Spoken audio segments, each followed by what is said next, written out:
Good morning, guys, and welcome to Unique Not Different with me, Shamla. And today actually starts the Paralympics. And as you know, we have representatives who always go and actually have medal in the Special Olympics. I didn't know this, and I'm not ashamed to say that there's a difference between Para and Special Olympics. And I have learned that on Saturday. And I never heard anyone talk about what's going on with the Special Olympic athletes, especially when persons have their day going ahead and they seek a passion and a purpose during that day, and then something keeps you back from, which understandably, because of COVID-19, you cannot practice anymore, or you're restricted. So today I have Mr. Clayton Williams, coach of the Special Olympic Committee of Trinidad and Tobago, and I have Ms. Tamika Campbell, who is a multidisciplinary athlete, to discuss what has been going on with herself, and also in terms of coaching and the athletes, what is happening with these athletes. So good morning, Mr. Williams. How are you? Good morning, good morning. So since the restriction, the COVID-19 restriction and outdoor sports and activity, etc., how it has been in terms of the athletes, how are they coping, not knowing that, especially with intellectual disabilities, that they cannot practice. How it is like? Again, good morning, Trinidad and Tobago. What we have done before we started to use the multimedia and use the Zoom platform, so that coaches would have done some activities and send it to the athletes, and they will follow.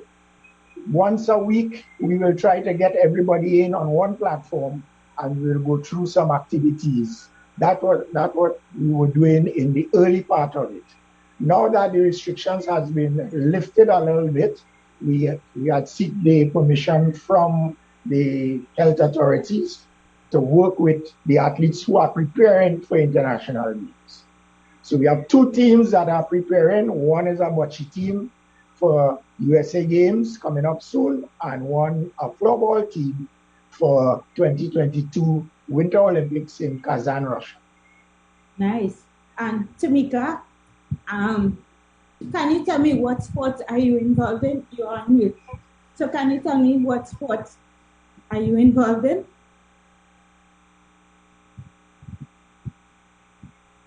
I love play hockey. Hockey? Basketball and football. So how, in terms of practicing, how Mr. Williams mentioned, you do it via multimedia. So how has that been for you? It's good. It's good. So and how do you going back and physically practicing?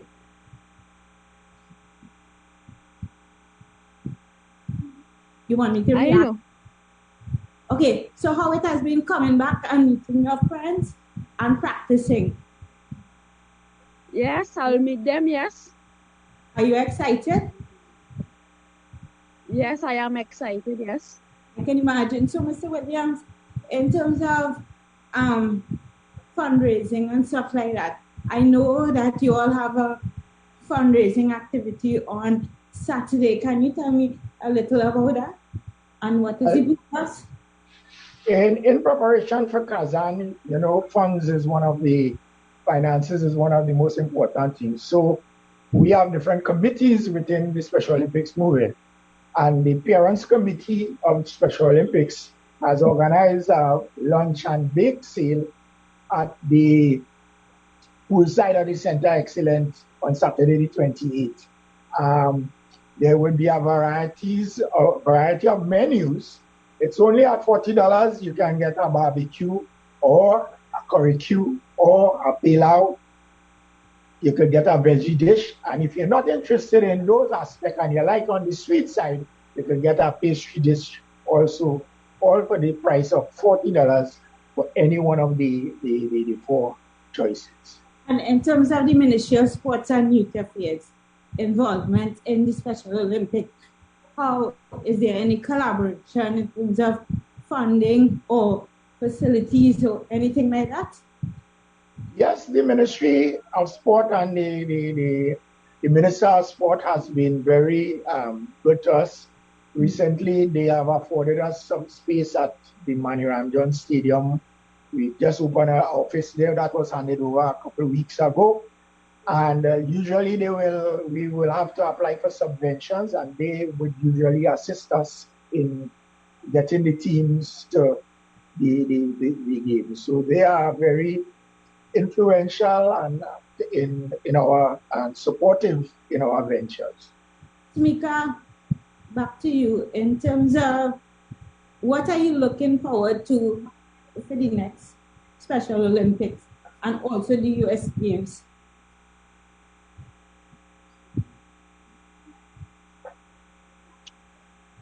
Say that over. Sure. What are you looking forward to most in terms of sporting? Which sport are you looking forward to represent us the most? I want to make Trinidad and Tobago proud and keep pushing herself. Nice, awesome. So, Mr. Williams, how many athletes do the Special Olympics currently have, and how much do we intend to take to the Special Olympics? All right, we participate. We have over 500 athletes participating on a yearly basis. But unlike the normal scenario where people qualify to go to the normal Olympics, Special Olympics works on quotas. So Special Olympics International, which is the governing body, will give us a quota for each games. At the games in Russia, we have a quota of 8 athletes, okay, 2 coaches, 2 officials. So that will be the team. I think about 14 people in total to go to the games in Russia. Right now, the team is in training at the indoor facility at Pleasantville. We work out on a Tuesday and Thursday from 2 to 5. All 10 athletes are there. We had started with a larger cadre, but we have boiled down to working with 10 right now. And these athletes are getting ready for Russia next year. There's also a team in training for the USA Games in August next year also. A smaller team, I think it's 4 athletes, 1 coach, 1 official in August USA Games. Tamika, what would you like to say to Trinidad and Tobago? If you had to say anything, what would you like to say? I would like to say, everybody keep pushing yourself and, don't give up. Nice. And can you tell me what is your disability? My disability is slow learning. Slow learning. Okay, awesome. So Mr. Williams, just to end off quickly, what recommendations would you like to put forward in terms of have a better, coaching facility or anything like that in terms of Special Olympics? Well, we would like to join public to be more aware of athletes with intellectual disability. As you said, you are not privy to Paralympics, and a lot of people mix up Special Olympics with Paralympics, right? So that education of John public, the difference between Special Olympics and Paralympics is one of the things, and we are doing a lot to educate John public about the difference. And our athletes are different, but we are also able, right? So just give us a chance, and the athletes will prove themselves.